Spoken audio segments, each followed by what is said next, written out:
नमस्कार बंधुरा, आशा करी सबाई भालो आछेन। आज आबारो एकटा नतून पर्वे आपनादेर सबाइके स्वागत जानाई। आज एकटा डिमेर रेसिपि आपनादेर साथे शेयर करछि। एकदम यूनिक एकटा रेसिपि बंधुरा।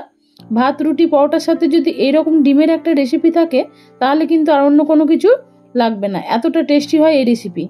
ताई शुरू थेके शेष अबधि संगे थाकुन। आशा करछि आजकेर एई रेसिपि आपनादेर भालो लागबे। आजकेर एई रेसिपिर जोन्नो आमार 6टा डिम लागबे।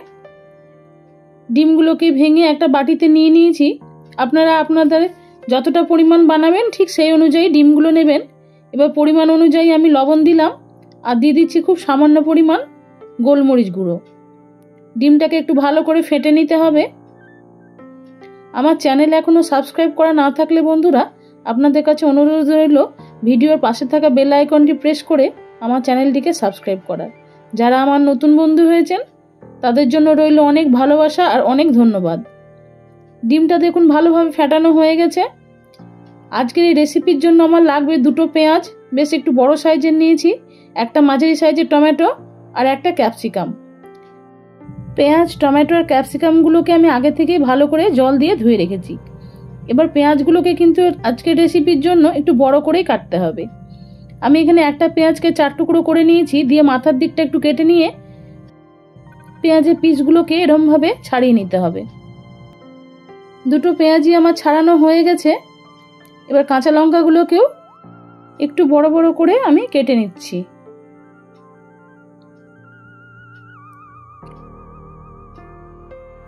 একই রকম ভাবে আমি টমেটোটাকেও কেটে নেব।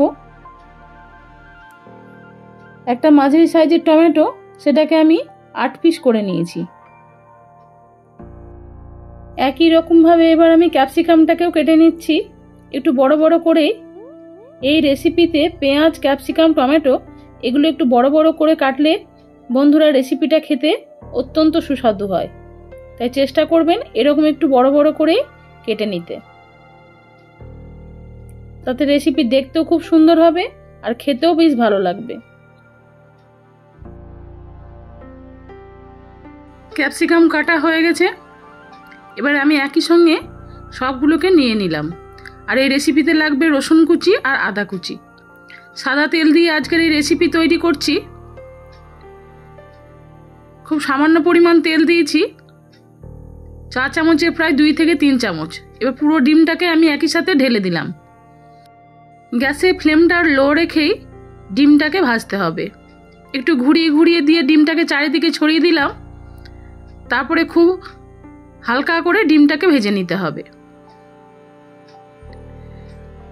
একটু বড় বড় করে ভুজিগুলো বানাতে হবে, তাহলে খেতে ভালো লাগবে। খুব বড়ও নয় আবার খুব ছোটও নয়। খেয়াল রাখবেন ডিমের কালারটা যেন চেঞ্জ না হয়, যেন এরকম সাদা সাদাই থাকে আর একটু নরম থাকে। খুব কড়া করে নাড়ার দরকার নেই। সেই জন্য গ্যাসের ওভেন একদম কম রেখেই ডিমটা ভেজে নিতে হবে। ডিমটা ভাজা হয়ে গেছে, এটাকে তুলে নিয়ে আমি আরও 2 থেকে 3 চামচ সাদা তেল দিয়ে রসুনটা দিয়ে দিলাম। এই সময় তেলের পরিমাণটা আপনারা আপনাদের পছন্দ মতো দিতে পারেন। এই রেসিপিতে তেল একটু বেশি দিলেও ভালো লাগে বন্ধুরা, কিন্তু আমি চেষ্টা করেছি খুব কম তেলে এই রেসিপিটা তৈরি করার। রসুনটাকে একটু হালকা লালচে করে ভাজবো। রসুনটা ভাজা হয়ে গেছে। এবার এর মধ্যে দিয়ে দিচ্ছি আমি কাঁচা লঙ্কাগুলো। 2-1 সেকেন্ড নেড়ে নেওয়ার পরে পেঁয়াজের পিসগুলোকে আমি দিয়ে দিলাম। যথারীতি একই রকমভাবে পেঁয়াজটাকেও ভাজতে হবে। এই সময় গ্যাসের ফ্লেমটা মিডিয়ামে রাখতে হবে। 1-2 মিনিট পেঁয়াজটাকে একটু হালকা করে ভেজে নিয়ে এরপরে আমি ক্যাপসিকাম আর টমেটোটা দিয়ে দিলাম। তারপর আরও একবার একটু হালকা করে ভেজে নিতে হবে। সবজিগুলো একদম যাতে গলে না যায় সেটা লক্ষ্য রাখতে হবে। এই রেসিপিতে সবজিগুলো যেন আস্ত থাকে। সামান্য পরিমাণ লবণ দিলাম। লবণের পরিমাণটা একটু কম দিতে হবে, কারণ আমি এই রেসিপিতে সস ব্যবহার করব আর সসে যথেষ্ট পরিমাণ লবণ দেওয়া থাকে। সেই জন্য পরে টেস্ট করে নিয়ে যদি প্রয়োজন হয় তখন আবার লবণ দেব। সামান্য পরিমাণে একটু কাশ্মীরি লঙ্কা গুঁড়ো দিলাম। আপনারা যদি চান তাহলে এই সময় একটু গোলমরিচ গুঁড়ো আর একটু ঝাল লঙ্কা গুঁড়ো দিতে পারেন। অল্প একটু জল দিয়ে দিচ্ছি যাতে পেঁয়াজ ক্যাপসিকাম এগুলো যেন তলায় লেগে না যায়। আজকের এই রেসিপিতে বন্ধুরা চিনি ভালো লাগে না বলে আমি চিনিটা দিইনি, তবে আপনারা যদি পছন্দ করেন সেক্ষেত্রে সামান্য পরিমাণ চিনি দিতে পারেন। তারপর এটাকে ঢাকা দিয়ে আমি রান্না করে নেব 2 থেকে 3 মিনিট। এই সময় আমি সসটা একটু রেডি করে নিচ্ছি। এখানে নিয়েছি আমি 1 চামচ মতো টমেটো সস, সেই সঙ্গে দিয়ে দিচ্ছি 1 চা চামচ সয়া সস, এখানে আমি ডার্ক সয়া সস ব্যবহার করছি।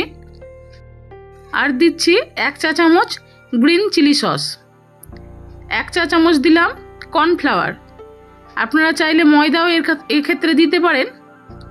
অল্প সামান্য একটু জল দিয়ে এটাকে আমি গুলে রেডি করে রেখে দিচ্ছি।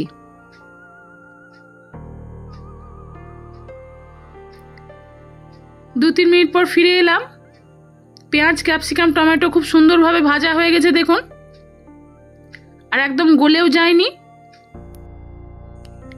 1 মিনিট একটু নেড়ে নিয়ে এরপরে আমি এর মধ্যে দিয়ে দিচ্ছি ভেজে রাখা ডিম ভুজিয়াটা। ডিমটা দেওয়ার পরে 1 মিনিট একটু নেড়ে দিয়ে আমি রান্নার মধ্যে দিয়ে দিচ্ছি পরিমাণ মতো গরম জল। অবশ্যই গরম জল ব্যবহার করবেন বন্ধুরা। 1 মিনিট একটু ফুটে গেলেই এবার এর মধ্যে দিয়ে দিচ্ছি আমি তৈরি করে রাখা সসের সেই মিশ্রণটা। এরপরে আরেকবার একটু নেড়ে দিলাম। তারপর এটাকে আমি ঢাকা দিয়ে প্রায় 5 মিনিট একটু রান্না করে নেব। ফিরে এলাম 5 মিনিট পরে বন্ধুরা, দেখুন গ্রেভিটা খুব সুন্দর তৈরি হয়ে গেছে আর দেখতেও কতটা সুন্দর লাগছে। এই সময় এটাকে আমি গ্যাসের অন্য ওভেনে বসিয়ে রেখে একটা তড়কা প্যান বসিয়ে দিয়ে তাতে 1 চা চামচ মতো সাদা তেল দিলাম, একটা শুকনো লঙ্কা, আর দিয়ে দিচ্ছি এখানে আদা কুচি, 1 চামচ মতো আদা কুচি দিয়েছি, আর খানিকটা কারি পাতা একটু ফ্লেভারের জন্য দিলাম। সুন্দর একটা গন্ধ বেরিয়েছে বন্ধুরা। এবার এটাকে ভাজা হয়ে গেছে, এটাকে আমি রান্নার মধ্যে ঢেলে দিলাম। এতে এই রেসিপির স্বাদ বন্ধুরা বহুগুণ বেড়ে যাবে, আর এত সুন্দর একটা সুগন্ধ বেরিয়েছে। আপনারা একদিন এরমভাবে রান্না করে খেয়ে দেখুন, আশা করছি আপনাদের এই রেসিপি ভালো লাগবে। আজকের এই রেসিপি আপনাদের কেমন লাগলো আমাকে কমেন্টে জানাবেন। ভালো লেগে থাকলে লাইক আর শেয়ারের জন্য অনুরোধ রইল। গরম গরম রুটি, ভাত, পরোটা যাই খাবেন তার সাথেই কিন্তু এই রেসিপি একদম জমে যাবে। আজ আসি বন্ধুরা, খুব শীঘ্রই অন্যদিন অন্য কোনো নতুন রেসিপি নিয়ে আপনাদের কাছে ফিরে আসব। আপনারা সবাই ভালো থাকুন, সুস্থ থাকুন। নমস্কার।